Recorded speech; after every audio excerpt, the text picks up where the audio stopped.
This is my cat Ollie. He's my best friend. We do everything together. We sleep together, we work together, and he even keeps me company when I'm alone. But there is one thing we can't do together, and that's play football.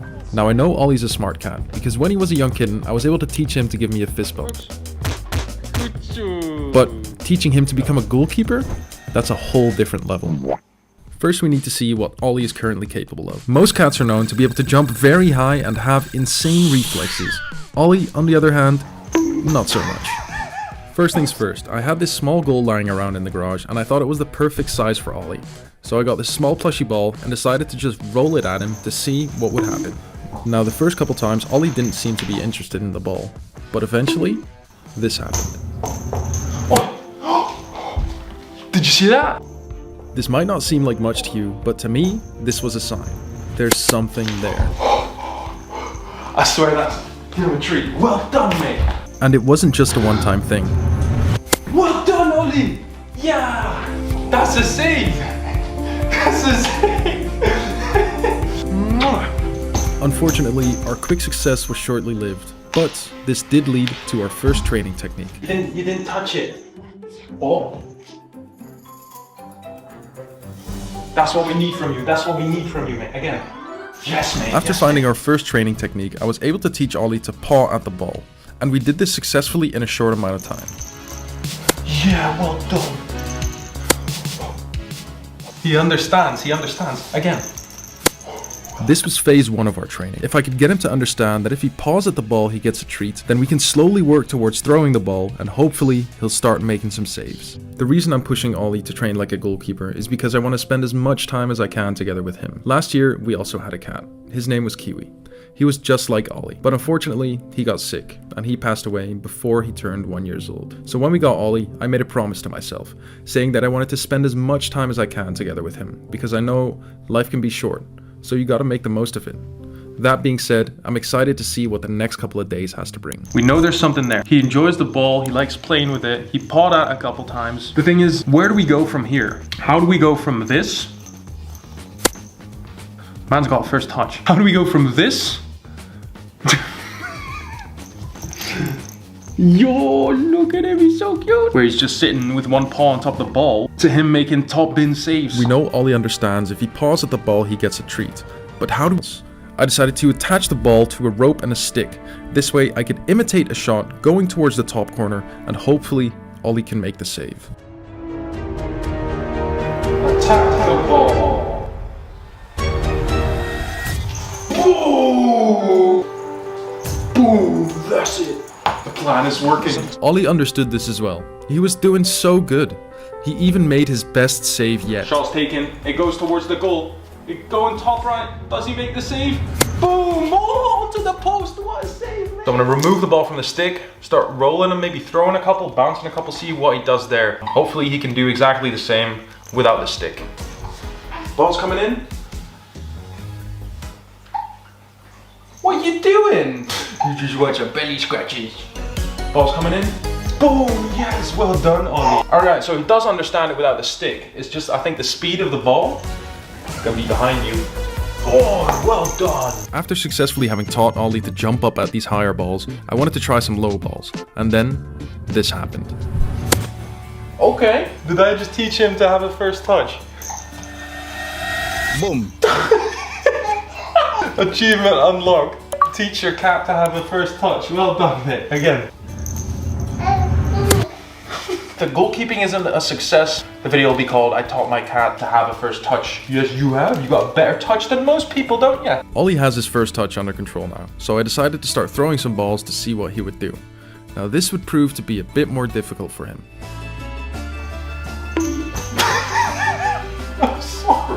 I'm sorry, Ollie. He's just got really bad reflexes, it seems. This is where I noticed two problems. First of all, the ball was too heavy for him, so he couldn't properly paw it away. Second of all, his reaction speed was too slow. To tackle this problem, I decided to go on Amazon and purchase these small plushy footballs to see if these would do better. I think this might be better for him because it's a bit smaller and it's soft and squishy. The big ball we've been using is relatively heavy, and this is a birthday gift for him because it's his birthday today. He's turned 1. Let's see if he likes it. Ollie. Look at that. I think it's fair to say Ollie really liked his birthday gift, but it's time to go back to training. I'm really excited to see how Ollie's gonna do with these new footballs. Got small squishy balls for Ollie's birthday. I think these are gonna be easier for him to stop, so let's see how he does. Test number 1.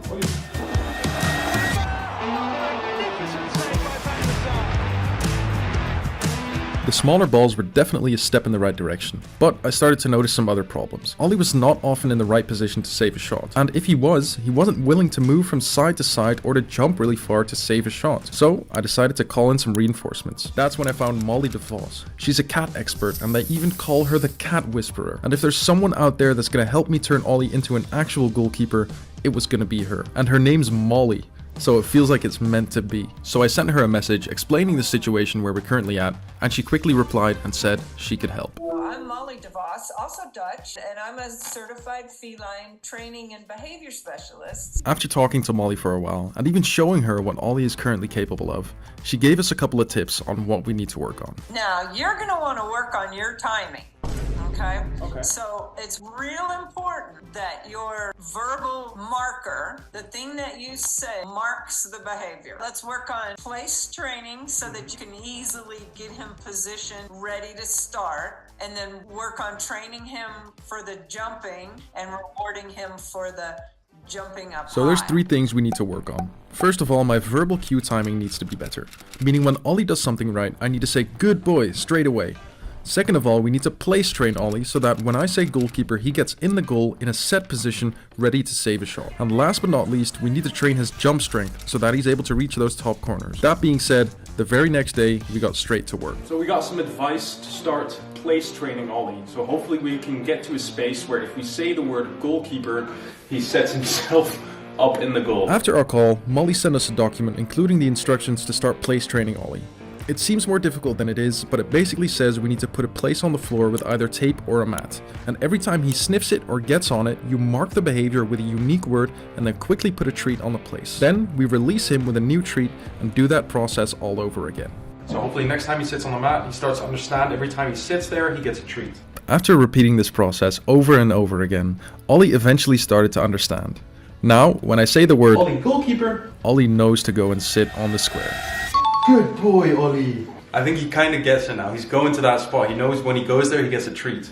During our training, I've been working on my verbal cue timing. Good boy, Ollie. Now the place training was a success. The last thing we needed to work on was Ollie's jump strength. To do this, Molly advised me to attach the smaller ball to a stick and play with Ollie, meaning I would lead the ball towards him and pop it up in the air. The goal is to get him to jump higher now. That's why we attach the ball to the stick. He needs to start seeing this as prey so we can get him to fly to the top corners.